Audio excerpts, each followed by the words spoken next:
Christine Brennan is an honoree this year because she is a trailblazer in the field of journalism and also a champion for equity when it comes to opportunities for young girls and women all over the country. Christine and several other women started a group called the Association for Women in Sports Media, and she was the first president.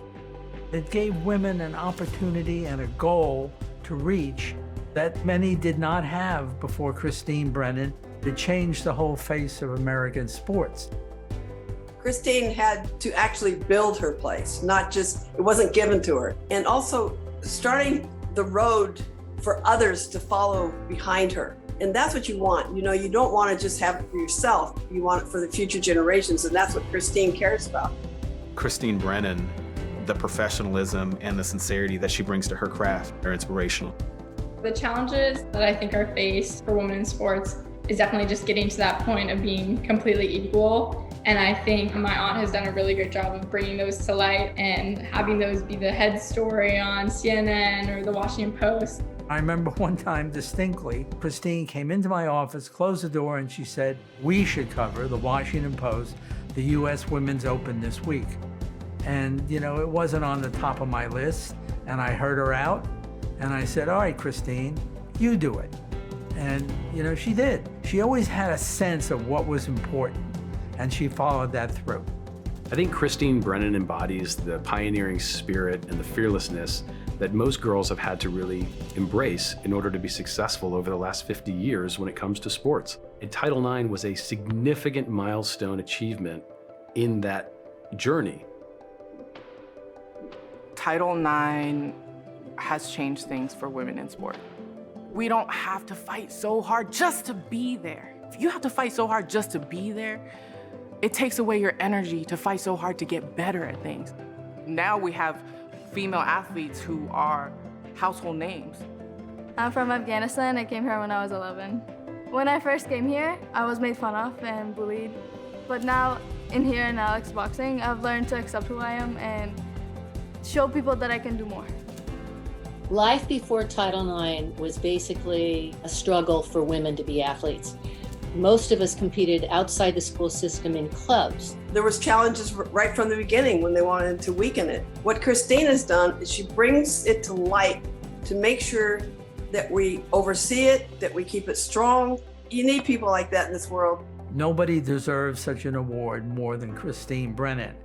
And I'm honored to be able to talk about her. It's so richly deserved. She has integrity in her balanced approach, and we need more of that in journalism. Well, I say, Christine, congratulations for winning this award for Fight for Children.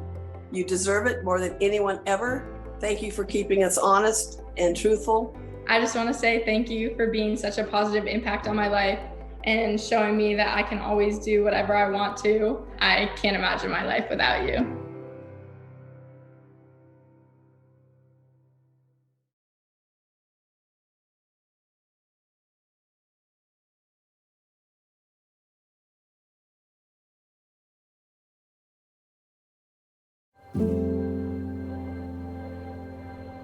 Jon Thompson is an honoree because of the way he lived his life, the way he impacted others around him, his family, his friends, his colleagues, his players were positively impacted by his actions. When he came to recruit me, I was recruited by pretty much every coach in the United States. I just remember him coming to Boston and sitting down with my mom and my dad. And just the way that he spoke, the way that he carried himself, I think he won me over that day. He was a fearless leader, unafraid to speak his mind, unafraid to put himself out there, even though he knew it could cost him his career, a job, maybe the respect of others. It's easy to talk about him as a coach, but it's another thing entirely to hear him talk about the challenges that he had as a black man, as a coach, having the weight of all black coaches on his shoulders and just the general work that's required of being a Division I college coach, let alone an NCAA champion. One of Jon Thompson's most memorable protests was when he walked off the court to protest legislation that would have otherwise made it very difficult for athletes who were currently on scholarship to retain their scholarship. He was the voice of those who didn't have a voice. He was from DC.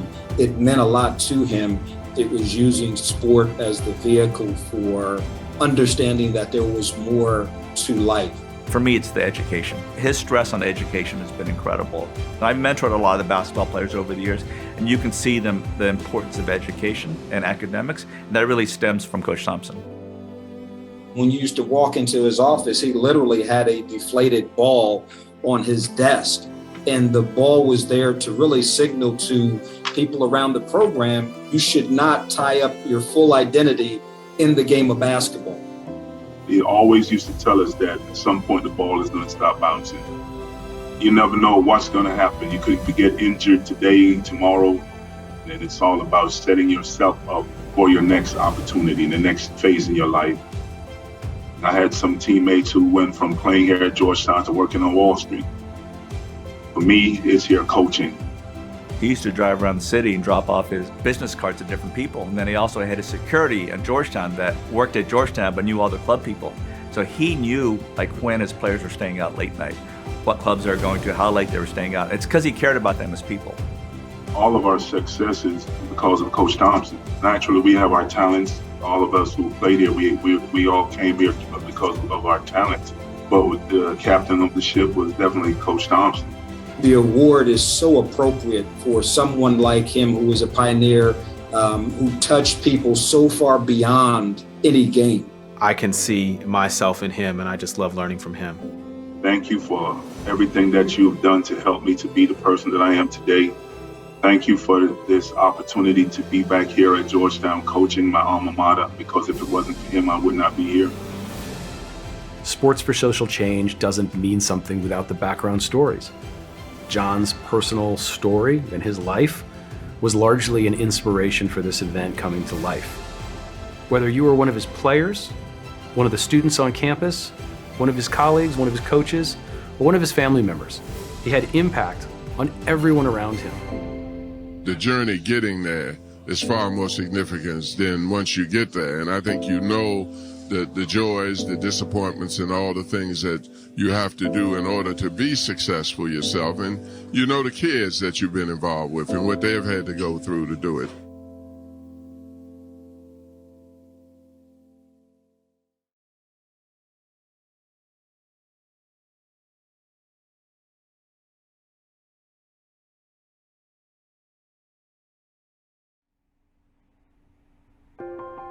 When I think of Sheila Johnson, I think of a Renaissance woman.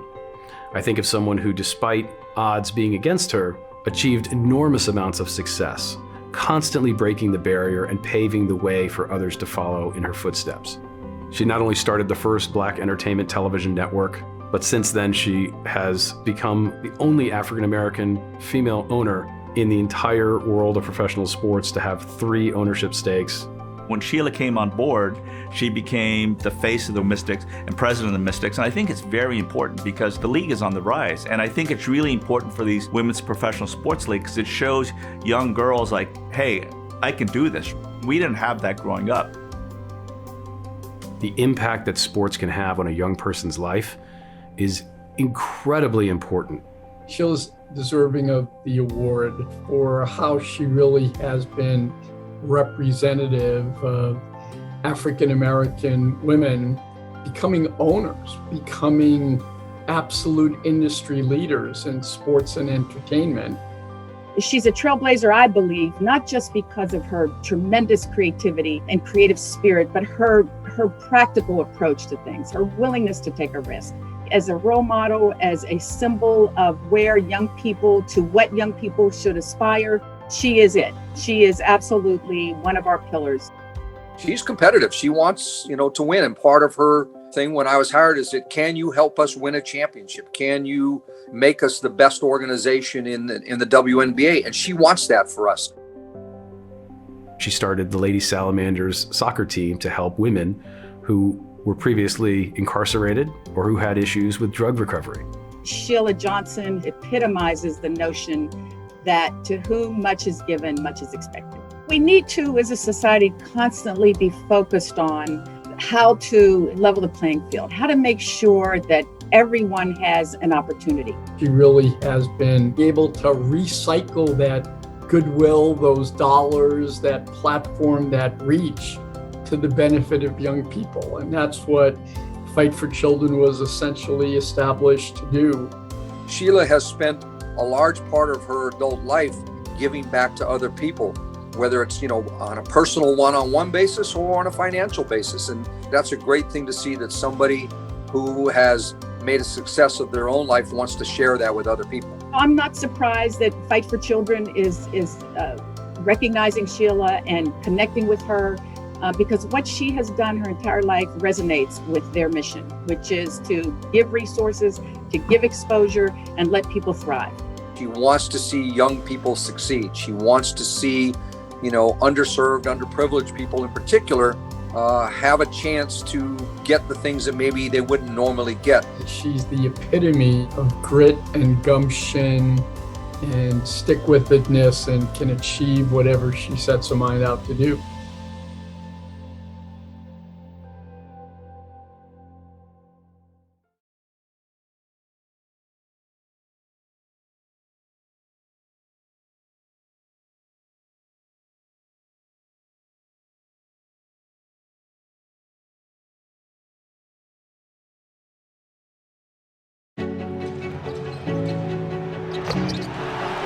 Kevin Durant is one of our honorees because of what he has given back to the place that he calls home.